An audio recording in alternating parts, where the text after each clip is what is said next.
میں بھی اللہ تعالیٰ نے ڈرنے کا یعنی تقوی کا کہا ہے کہ تقوی اختیار کرو. اور تیسری آیت یا ایھا الذین آمنوا اتقوا اللہ وقولوا قولا سدیدا، اس میں بھی اللہ تعالیٰ نے فرمایا کہ ایمان والو اللہ سے ڈرو اور اچھی بات کرو، مناسب بات کرو. اس کے بدلے میں اللہ تعالیٰ نے فرمایا یصلح لکم اعمالکم، تمہارے اعمال کی ہم اصلاح فرما دیں گے، ویغفر لکم ذنوبکم، اور تمہارے گناہوں کو معاف فرما دیں گے. تو یہ آیتیں ہیں جو قرآن مجید کی تلاوت کی جاتی ہیں عام طور پر خطبہ نکاح کے موقع پر. خطبہ نکاح کا پڑھنا یہ مسنون ہے، فرض اور واجب نہیں ہے. چنانچہ اگر کوئی بغیر خطبہ نکاح کے بھی ایجاب و قبول کرا دے تو نکاح منعقد ہو جاتا ہے. شریعت میں نکاح کو انتہائی سادہ رکھا ہے، اور سادہ رکھنے کا مقصد یہ ہے کہ اس کو اتنا سادہ اور آسان کر دیا، اتنا سادہ اور آسان کر دیا کہ ہر ایک کے لیے نکاح کرنا آسان رہے، مشکل نہ بنے. آج ہم نے اس آسان کام کو مشکل بنا دیا ہے. جب تک لاکھوں روپے ہمارے پاس نہ ہوں اس وقت تک نکاح نہیں ہوتا، ورنہ نکاح اتنا آسان ہے کہ اس کا ہم تصور بھی نہیں کر سکتے. یعنی اگر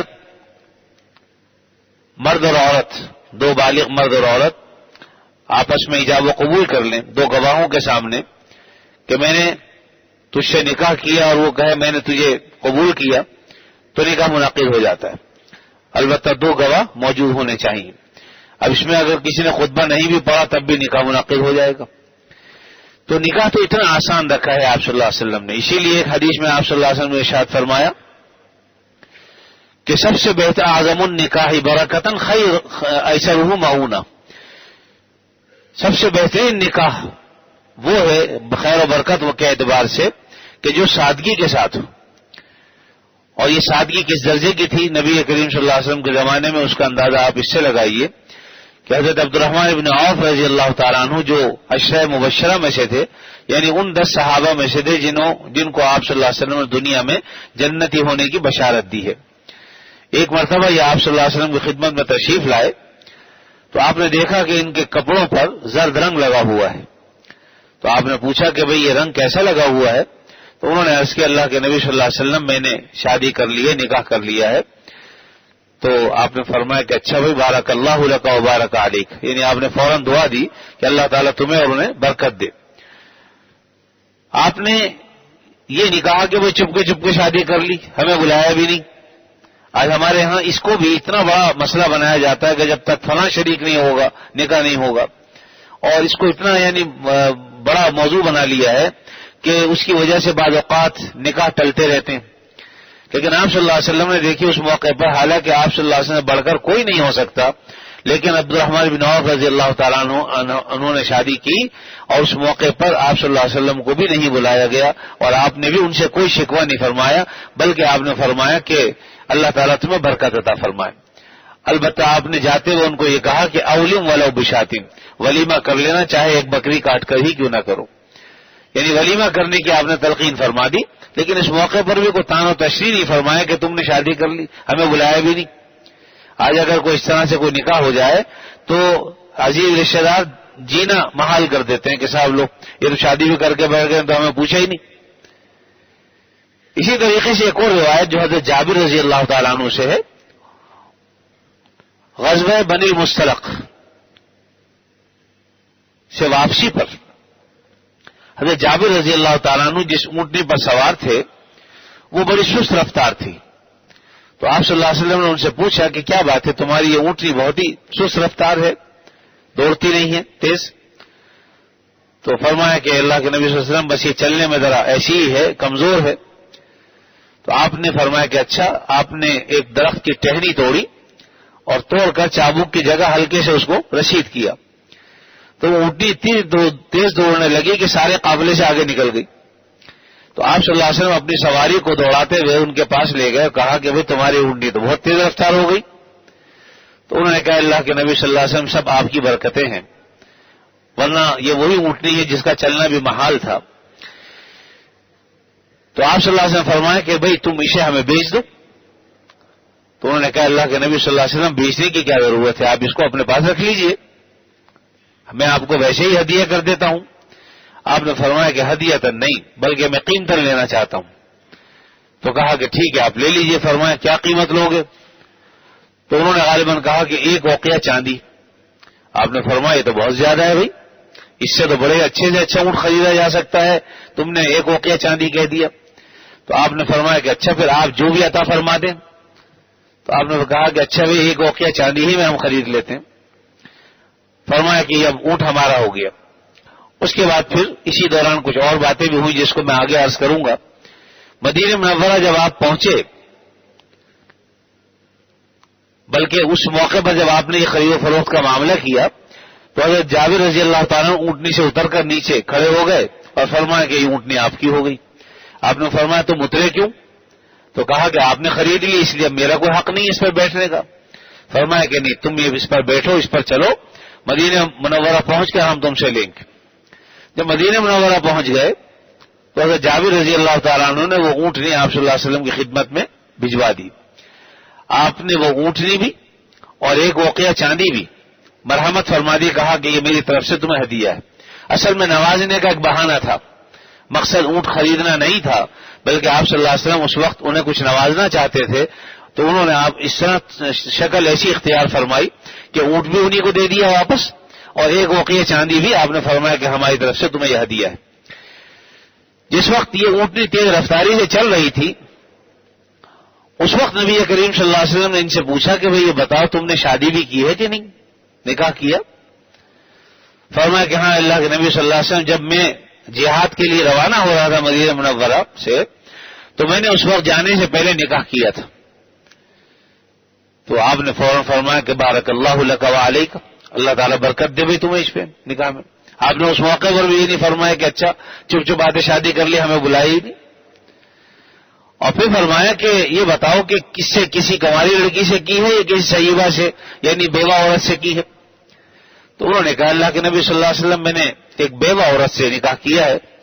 تو آپ نے فرمایا بھی کنواری لڑکی سے کیوں نہیں کی؟ تو کہا کہ اللہ کے نبی صلی اللہ علیہ وسلم میرے والد کا انتقال ہو گیا اور میری بہنیں ہیں جوان. میں اگر کسی جوان لڑکی سے شادی کرتا اور ایسی لڑکی سے جو کنواری ہوتی، جو میری بہنوں ہی کے ہم عمر ہوتی، تو میری بہنوں کی تربیت نہ ہو پاتی. اس لیے میں نے ایک ایسی عورت سے نکاح کیا ہے جو عمر میں بڑی ہے، لیکن یہ خیال کرتے ہوئے کہ میری چونکہ بہنیں ہیں ان کی تربیت ہو جائے گی، اس لیے میں نے ایک بیوہ عورت سے نکاح کیا. آپ نے فوراً پھر فرمایا بارک اللہ لک و بارک علیک وجمع بینکما بخیر، اللہ تعالیٰ تجھے برکت دے، تم دونوں کو اللہ تعالیٰ جمع فرما دے خیر کے ساتھ، یعنی تمہارے اس رشتے میں خیر و برکت عطا فرمائے. تو دیکھیے یہ 2 واقعے میں نے سنائے ہیں، کس سادگی کے ساتھ یہ نکاح ہوئے، کس سادگی کے ساتھ یہ شادیاں ہو گئیں. اس میں آپ صلی اللہ علیہ وسلم کو بھی نہیں بلایا گیا، یعنی آپ کو اطلاع تک بھی نہیں تھی، لیکن آپ نے ذرہ برابر بھی ناگواری کا اظہار نہیں فرمایا، نہ خوشی کا اظہار نہیں فرمایا، بلکہ آپ نے فوراً دعا دی کہ اللہ تعالیٰ تمہیں برکت دے. تو طریقہ تو یہی ہے، مسلمانوں کا یہی ہونا بھی چاہیے، اس لیے کہ ہمارے آقا دو عالم صلی اللہ علیہ وسلم کا طریقہ یہی تھا. ہمیں اصل میں یہی وہ چیزیں ہیں جو سیکھنی چاہیے سیرت کی، کہ سیرت کیا ہے آپ صلی اللہ علیہ وسلم کی. تو میرے عزیز ہو، اس سیرت کا مطلب یہ کہ آپ کا طریقہ زندگی کیا تھا، کس طرح آپ چلتے تھے، کس طرح آپ نے نکاح فرمائے، کس طرح آپ نے شادی کی، کس طرح سے آپ کے زمانے میں شادی ہوتی تھی تو آپ نے ان پر تصدیق فرمائی کہ تم نے ٹھیک کیا. یہ سب چیزیں سیکھنے کی ہیں. تو آپ صلی اللہ علیہ وسلم نے انتہائی سادگی کے ساتھ کی ہوئی ان نکاحوں کو بہت پسند فرمایا اور آپ نے ان دونوں کو دعائیں عطا فرمائی. اس سے یہ بات پتہ چلی کہ سادگی سے شادی اور نکاح جب ہوتے ہیں اللہ تعالیٰ اس میں خیریں اور برکتیں بھی عطا فرماتے ہیں.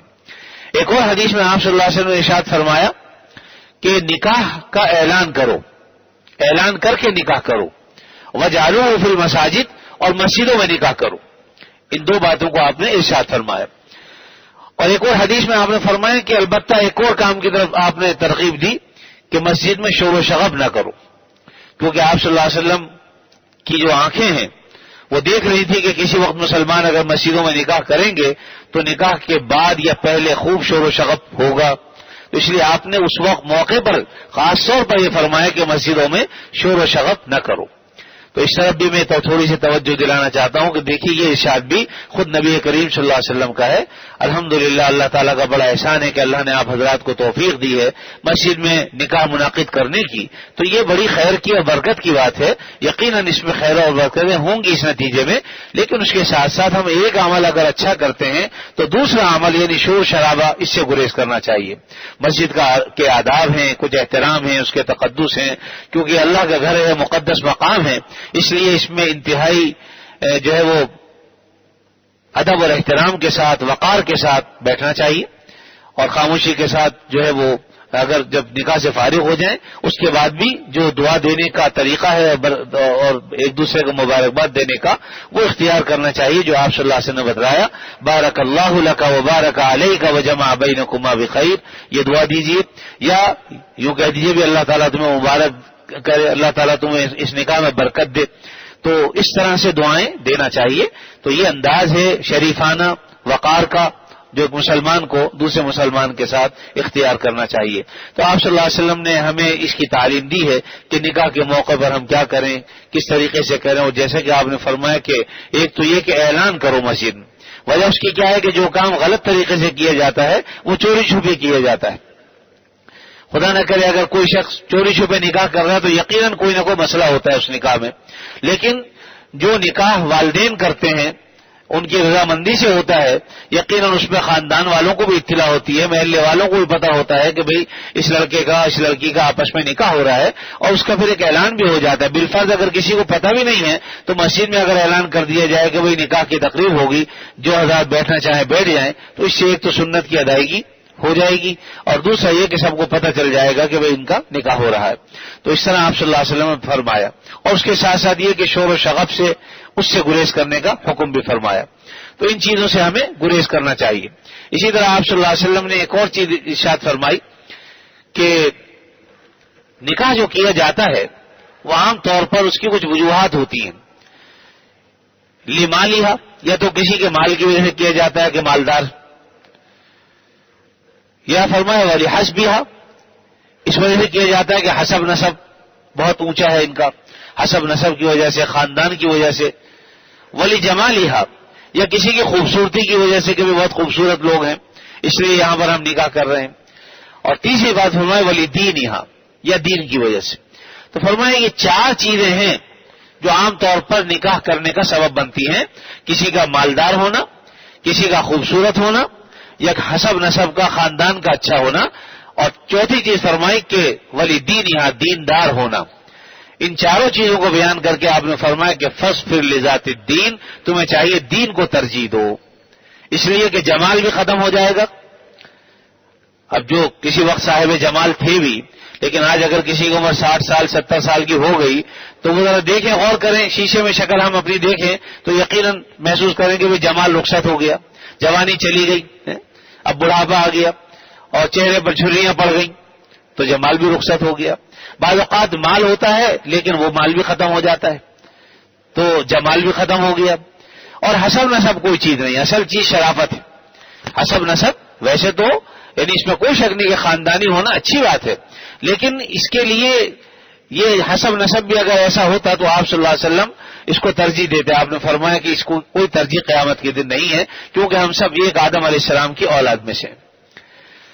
تو اس لیے آگے فرمائے کہ فاصبر لذات دین کو ترجیح دو، اگر دین ہوگا تو سب کچھ ہوگا۔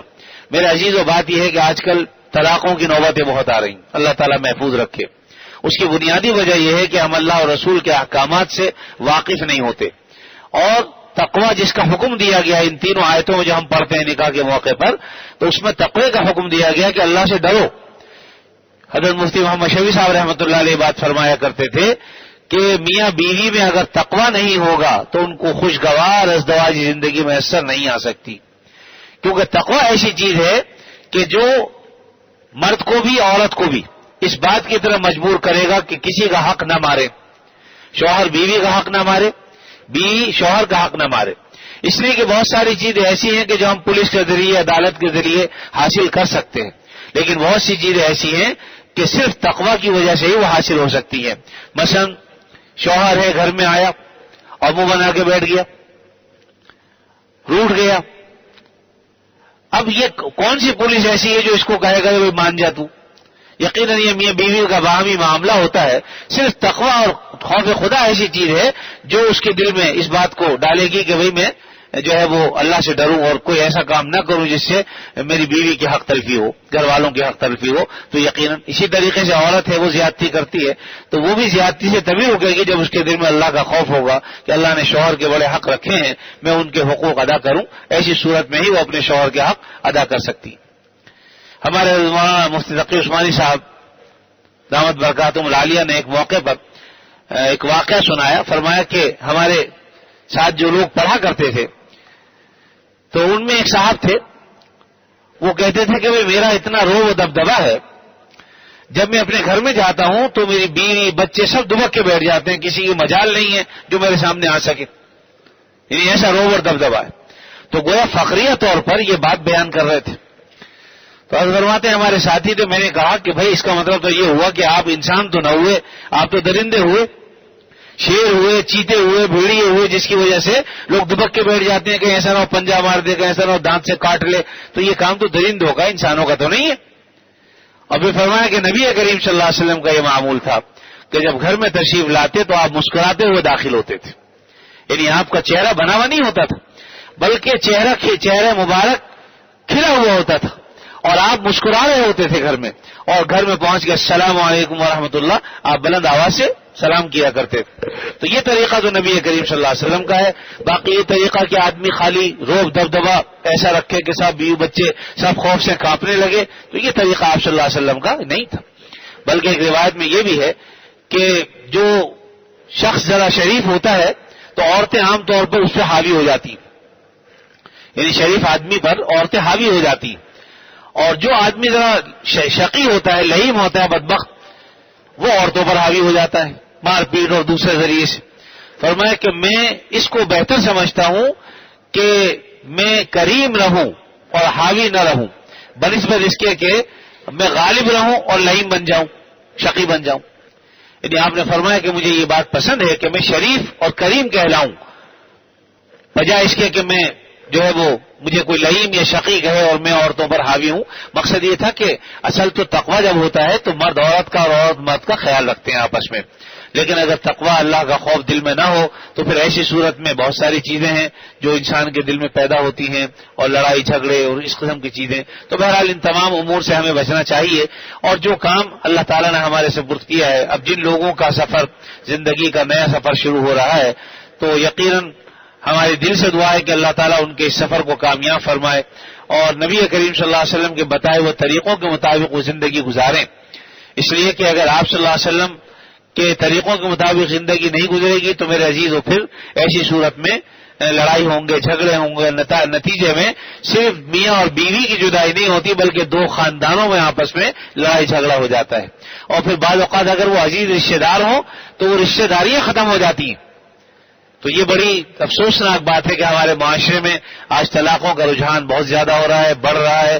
چھوٹی چھوٹی سی باتوں پر عورتیں خود مطالبہ کرتی ہیں کہ صاحب میرے ساتھ رہنا نہیں اور میں نے طلاق لینی.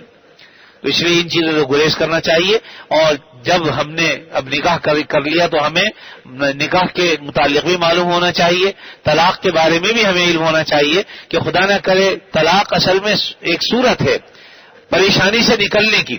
خدا نہ کرے کسی کا معاملہ اتنا خراب ہو جائے کہ اب بگڑ گیا ہے اور کسی صورت بھی قابو میں نہیں آ رہا, تو ایسی صورت میں اللہ تعالیٰ نے اس سے نکلنے کا راستہ بتایا ہے کہ بھئی اگر تمہاری اور اس کی نہیں نپٹی اور گھر بجائے جنت بننے کے جہنم بن گیا ہے تو پھر اس سے نکلنے کی صورت ہے کہ طلاق دے دو.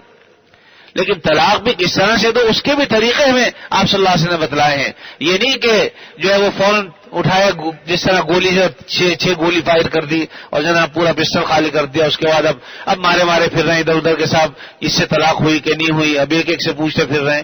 تو یہ طریقہ غلط ہے, پہلے سے معلوم ہونا چاہیے. اول تو طلاق انتہائی مبغوض چیزوں میں سے بدترین چیز ہے, یعنی مباح چیزوں میں سب سے بدترین چیز ناپسندیدہ چیز طلاق ہے. اس لیے اس سے گریز کرنا چاہیے کہ بغیر ضرورت شرعیہ کے آدمی طلاق نہ دے, اور خدا نہ کرے اگر کبھی مجبوری ایسی پیش آ جائے کہ اس کے بغیر چارہ نہ ہو تو بیک وقت 3 طلاقیں مت دیجیے. یہ بھی سخت گناہ ہے, اگرچہ وہ واقع ہو جاتی ہے دینے سے, لیکن 3 طلاقیں ہرگز مت دیں. اگر بہت زیادہ ہو تو صرف 1 طلاق آدمی کو چاہیے کہ دے. اس کا فائدہ یہ ہوگا کہ ان 1 طلاق دینے کے بعد جو ماہواری عورتوں کو آتی ہے وہ مدت ہے 3 ماہواریاں. اس مدت کے اندر اگر شوہر رجوع کر لیتا ہے تو دوبارہ سے تمہاری بیوی ہے, اس میں کسی قسم کا نکاح کرنے کی بھی ضرورت نہیں. خدا نہ کرے پھر زندگی چل پڑی رجوع کرنے کے بعد, پھر کسی وقت جو ہے ایسا معاملہ ہو گیا اور اس کے بغیر چارہ نہیں ہے تو ایک طلاق دے صرف. اس میں بھی اگر عدت کے اندر رجوع کر لیا تو ٹھیک ہے، رجوع نہیں کیا، پہلی عدت میں اگر رجوع نہیں کیا اور مدت گزر گئی تو زیادہ یہ ہوگا کہ نکاح ختم ہو جائے گا. عورت بھی آزاد ہے، مرد بھی آزاد ہے، جہاں جی چاہے نکاح کرے، یعنی عورت بھی کر سکتی ہے نکاح. بالفرض اگر نکاح نہیں ہوا عورت کا، سال گزر گیا، 2 سال گزر گئے، 10 سال گزر گئے، اب احساس ہوا کہ بڑی غلطی کی میں نے تو بھائی طلاق لے کے، اور شوہر بھی افسوس کر رہا کہ بڑی مجھ سے غلطی ہو گئی، اب دوبارہ نکاح ہو سکتا ہے. یعنی ایک صورت تو یہ عدت کے اندر میں رجوع کر لے تو نکاح کی ضرورت نہیں، لیکن اگر عدت بھی گزر گئی تو ایسی صورت میں نکاح ختم ہو جاتا ہے، البتہ دوبارہ نکاح ہو کے پھر دوبارہ سے یہ بیوی بن جائے گی.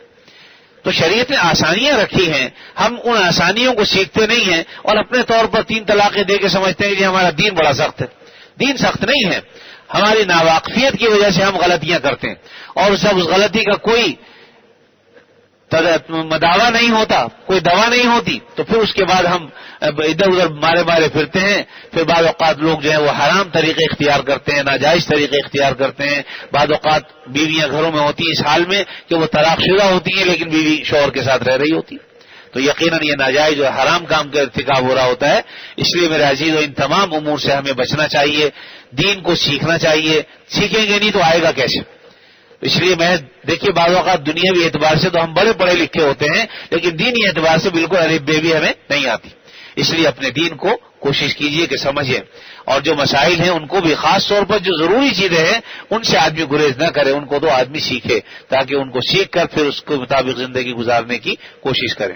اللہ تعالیٰ اپنے فضل و کرم سے ہم سب کو اپنے دین پر چلنے کی توفیق عطا فرمائے اور آپ صلی اللہ علیہ وسلم کے طریقوں کو اختیار کرنے کی توفیق عطا فرمائے. وآخر دعوانا الحمدللہ رب العالمین. دعا فرما لیجیے، اس کے بعد نکاح ہوں گے انشاءاللہ. الحمدللہ رب العالمین والعاقبۃ للمتقین والصلاة والسلام علی رسولہ الکریم سیدنا مولانا محمد وعلی آلہ واصحابہ اجمعین. لک الحمد علی ما قضیت ولک الشکر علی ما اعطیت تبارکت ربنا وتعالیت. نستغفرك اللهم من جميع الذنوب والخطايا ونتوب إليك لا ملجأ ولا منجا ولا ملتجا منك إلا إليك. اللهم إنا نعوذ برضاك من سخطك وبمعافاتك من عقوبتك وبك منك لا نحصي ثناء عليك أنت كما أثنيت على نفسك برحمتك يا أرحم الراحمين. اے اللہ اپنے فضل خاص سے ہمارے گناہوں کو معاف فرما، ہمیں عافیت نصیب فرما، ہر شر سے فتنے سے اللہ ہماری حفاظت فرما، ہمارے بیماروں کو شفا عطا فرما، جو مقروض ہیں ان کے قرضوں کو عطا فرما، جو پریشان حال ہیں ان کی پریشانیوں کو دور فرما. اے اللہ جتنے حضرات یہاں اس وقت آئے ہوئے ہیں، نکاح میں آئے ہوئے ہیں، بیان سننے کے لیے آئے ہوئے ہیں، اللہ جس کی جو بھی حاجتیں ہیں آپ جانتے ہیں، آپ سے کوئی چیز پوشیدہ نہیں ہے. اپنے فضل و کرم سے سب کی جائز حاجتیں پوری فرما، سب کی پریشانیاں دور فرما، رزق حلال عطا فرما، وسعت کے ساتھ عطا فرما. اپنی ذات کے سوا کسی کا محتاج نہ بنا، کسی کے آگے ذلیل نہ فرما، کسی کے آگے رسوا نہ فرما. ہمارے ملک کے حالات دیگرگوں ہیں، اے اللہ انہیں اچھے فرما دیجئے، ہمارے حالات کو بہتر فرما دیجئے. اے اللہ یہود و نصارہ کی سازشوں کو انہی پر لوٹا دیجئے. ہم جب تک زندہ رہیں آپ صلی اللہ علیہ وسلم کی تعلیمات پر دل و جان سے عمل کی توفیق عطا فرمائیے، اور جب وقت آخر آئے خاتمہ ایمان پر فرما دیجئے. وصلی اللہ تعالی علی خیر خلقہ محمد وعلی آلہ واصحابہ اجمعین. آمین برحمتک یا ارحم الراحمین.